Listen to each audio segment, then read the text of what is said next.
O setor financeiro é muito presente e tem um bom peso na bolsa brasileira. E também é muito olhado pelos gringos, pelo investidor principalmente dos Estados Unidos. E o Safra Insights de hoje é justamente sobre a percepção do investidor lá fora sobre esse setor.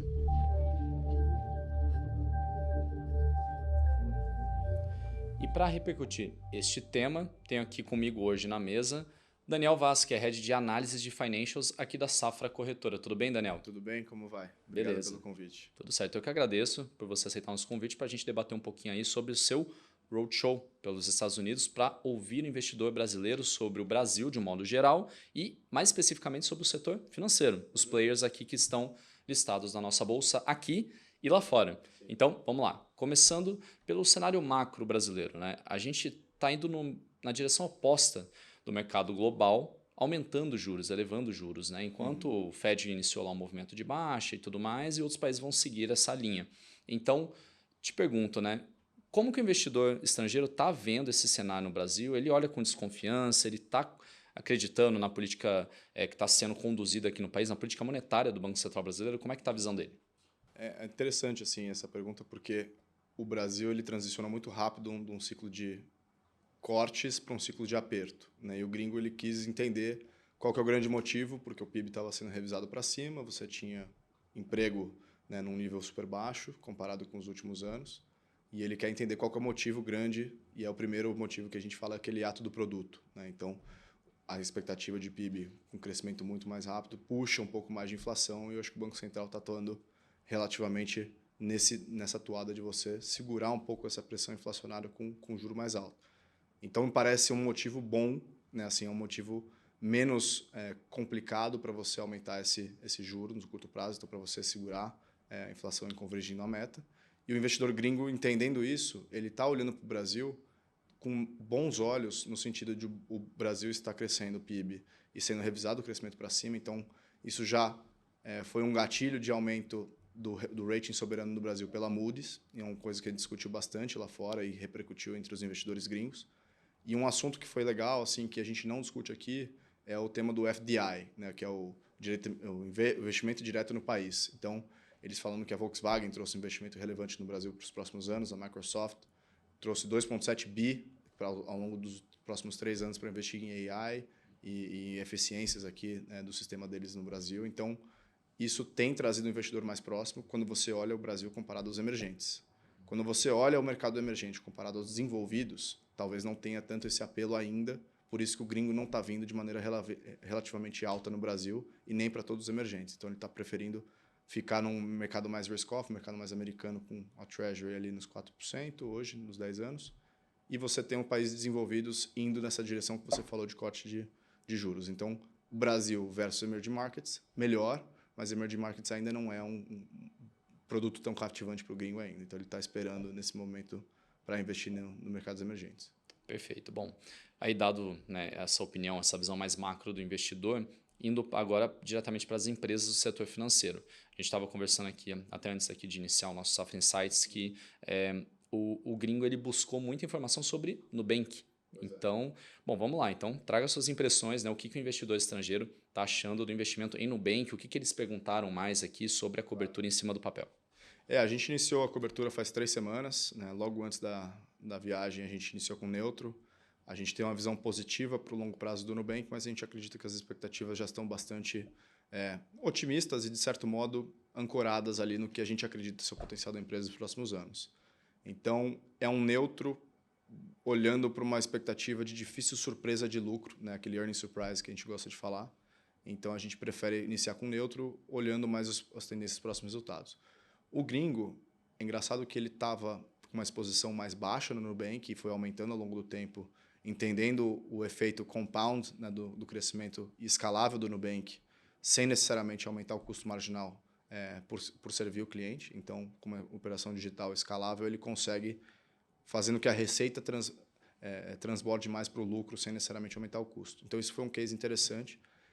E, recentemente, você teve um rebalanceamento do MSCI Brasil, em que o Nubank ele tem 10% nessa nova peso do índice, e o investidor gringo ele muitas vezes segue o MSCI Brasil como tracking, né? Esse investidor que está investindo no Brasil, e ele precisou aumentar muitas vezes a exposição dele no Nubank. Então, o momento agora do Nubank é: devo aumentar, devo diminuir.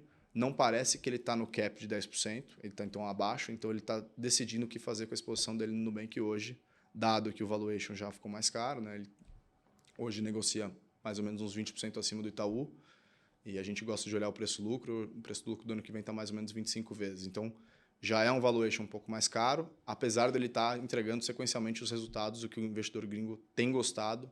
É um dos poucos cases Brasil que você vê uma empresa que se apoia muito em tecnologia e tem entregado resultados sequencialmente melhores e crescendo com rentabilidade muito alta. Então, o gringo está olhando para o Nubank, quer entender qual que é o impacto de bets, qual que é o impacto de um asset quality, né, a qualidade do ativo um pouco pior na margem quando você vê o Nubank ali nos dados que eles têm reportado, e quanto que isso frearia o crescimento dele de receita.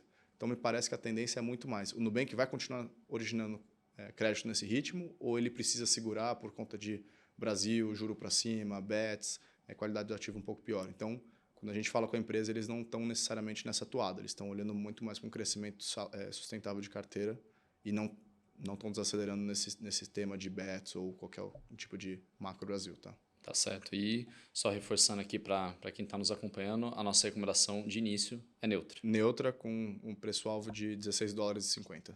Perfeito. Em ação listada lá fora.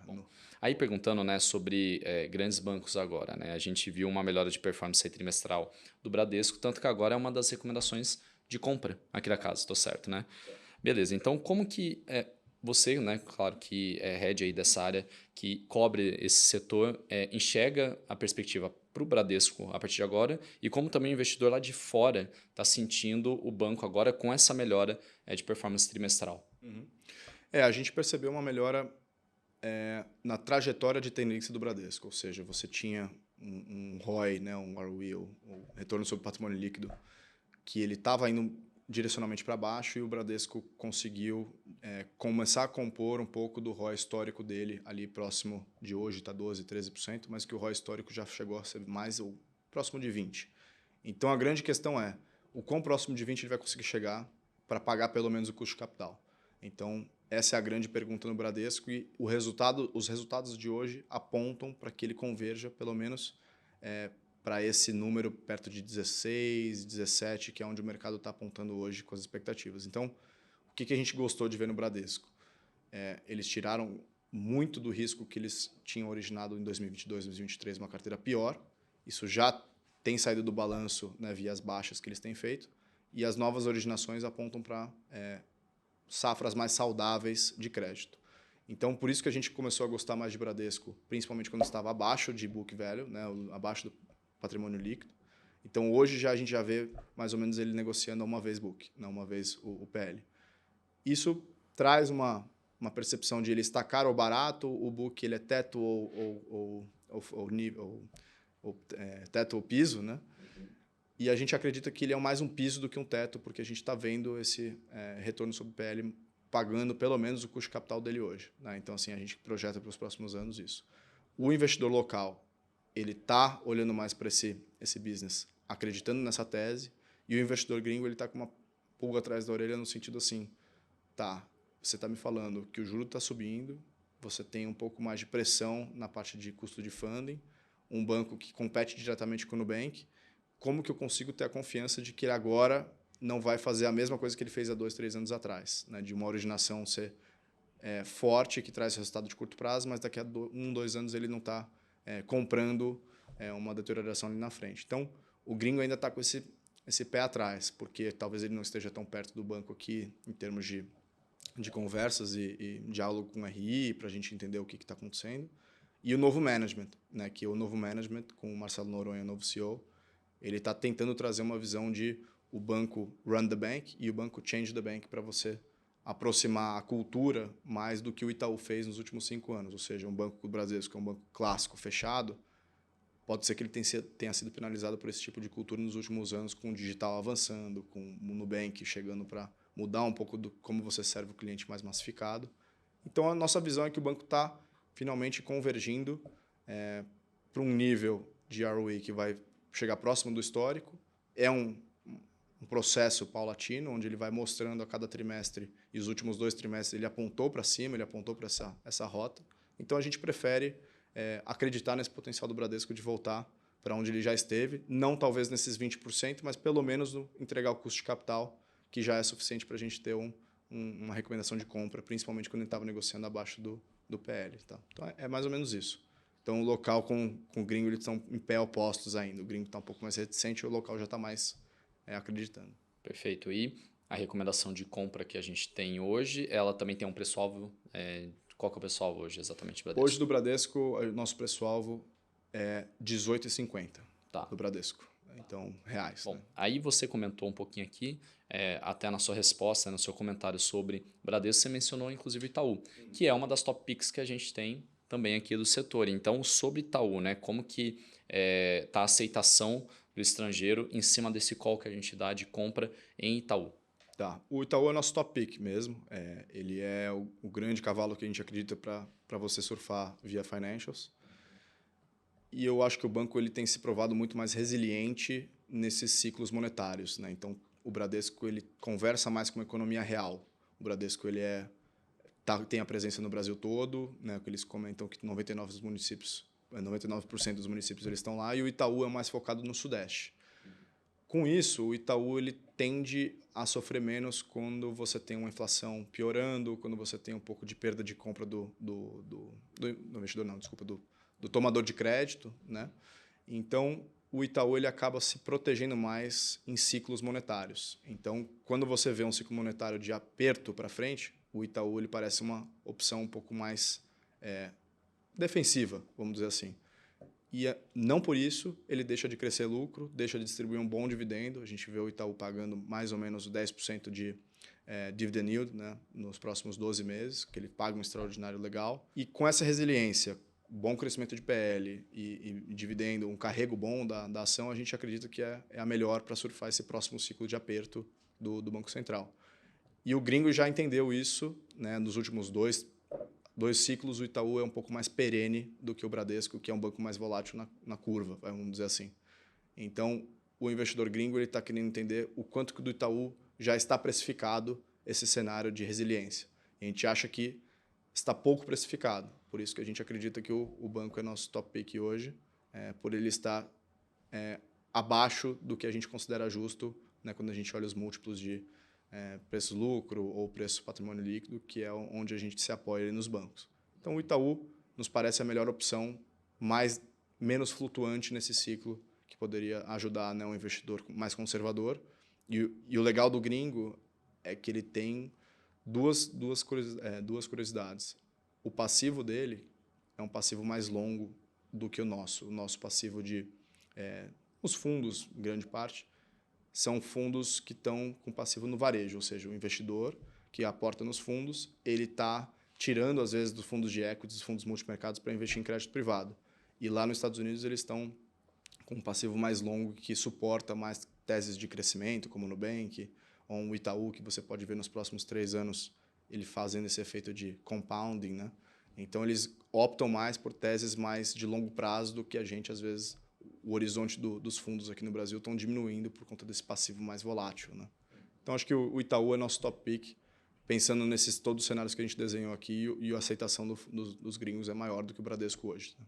Perfeito. Bom, e saindo dos grandes bancos e já até caminhando a nossa conversa aqui para o fim, a nossa análise, né, sobre o olhar do investidor estrangeiro sobre principalmente o setor financeiro, queria só finalizar te perguntando sobre seguradoras. Então, a gente também cobre seguradoras aqui no banco, que estão listadas em bolsa, e aí eu te pergunto, né, aí novamente perguntando a visão, claro, do investidor estrangeiro e a nossa visão mesmo aqui do banco, né, para esse setor que tem representatividade importante ali dentro da bolsa. Sim, acho que a maior conversa, o maior diálogo que a gente tem com o investidor gringo é sobre BB Seguridade, porque a BB Seguridade ela já está na bolsa há mais de 10 anos e é um papel líquido suficiente para o investidor estrangeiro aportar e conseguir sair do papel de maneira sem você agressivar demais a pedra, né, que a gente chama. Então, a liquidez da BB Seguridade ela suporta um investimento maior de um gringo, que é mais a característica. Então, BB Seguridade, nesse cenário que o agro está um pouco mais complicado no lado do Banco do Brasil, ele acaba sendo um play mais defensivo de você aproveitar essa pujança do Banco do Brasil no agro, sem necessariamente ter o risco de crédito diretamente atrelado a essa exposição. Então, é um papel de bom carrego, papel que tem alguns assuntos pendentes, como a renovação do contrato, e a grande pergunta do investidor estrangeiro é como que está se dando essa renovação de contrato? Vai ser boa para o Banco do Brasil? Vai ser boa para a BB Seguridade? O que está acontecendo? E a nossa visão é que esse contrato, nos últimos 3 a 6 meses, que a gente ouviu o Banco do Brasil falando mais, é que ele deveria ser renovado com condições melhores para a BB Seguridade, né? Assim, e talvez piores para os parceiros estratégicos gringos que operam as empresas subsidiárias da BB Seguridade. Então, a Mafre, a Principal. Então, para a BB Seguridade parece melhor. Então, a gente acredita que tem uma boa opção ali, né, de você surfar o Banco do Brasil, essa pujança no agro de originação, via BB Seguridade sem necessariamente risco de crédito. E a nossa favorita aqui do setor, que é a Porto Seguro, por ter uma diversificação boa, né, implícita para os próximos anos, além do alto no seguro de veículos, que foi o grande motor da empresa nos últimos anos, o investidor gringo está um pouco mais distante, a gente sentiu, porque como uma capitalização de mercado, né, o market cap da empresa, o tamanho da empresa, ela é menor, menos líquida que uma BB Seguridade, então o gringo acaba optando por papéis um pouco maiores e mais líquidos para você não ter essa necessidade de você montar posições destravando ou deslocando o preço da ação muito relevante para cima ou para baixo, né? Então, Porto Seguro a gente gosta, né? O local está muito em cima do papel, ele está muito em cima dessa história de diversificação de receita, que é positiva para a rentabilidade, mas o investidor gringo ele ainda está um pouco mais distante. Acho que é um papel de educação também, da gente concentrar os esforços em mostrar para o gringo qual que tem sido essa história de diversificação de receita da Porto Seguro. Então, é um papel que historicamente foi uma seguradora de veículos e hoje está se transformando numa holding de veículos, saúde, tem um banco lá dentro, uma empresa de serviços, e isso deveria ser bom para ser um papel menos volátil, com o ciclo do alto, né, dos preços de carros, e você tem uma rentabilidade, uma lucratividade melhor da empresa. Então, essas duas que são as nossas preferência por Porto Seguro, mas o gringo optou por falar mais de BB Seguridade nesse sentido. Tá? Maravilha. Beleza, Daniel. Acho que a gente permeou bastante aqui, né, as empresas, as principais empresas, inclusive do setor financeiro, as que a gente recomenda, né, como compra aí para o investidor hoje. Então, já vamos encerrando aqui mais um Insights. Obrigado, viu, por ter participado aqui. Fica à vontade sempre para trazer uma análise, principalmente sobre o setor financeiro, quando a gente tiver novidades aqui, tá? Obrigado. Com certeza. Valeu, obrigado e boa tarde a todos. Beleza, obrigado, Daniel. E agradeço também a você que sempre está conosco aqui nas produções aqui do nosso canal no YouTube e também nas redes sociais do Banco Safra. Então, encerrando mais um Insights e lembrando que temos uma matéria especial no oespecialista.com.br justamente sobre esse relatório que foi produzido pela Safra Corretora com base no Roadshow nos Estados Unidos. Se você quiser, acessa lá, o link vai estar embaixo na descrição do YouTube e também vai estar um link disponível ali nas redes sociais, tá bom? Então um abraço, bons negócios e até o próximo Safra Insights.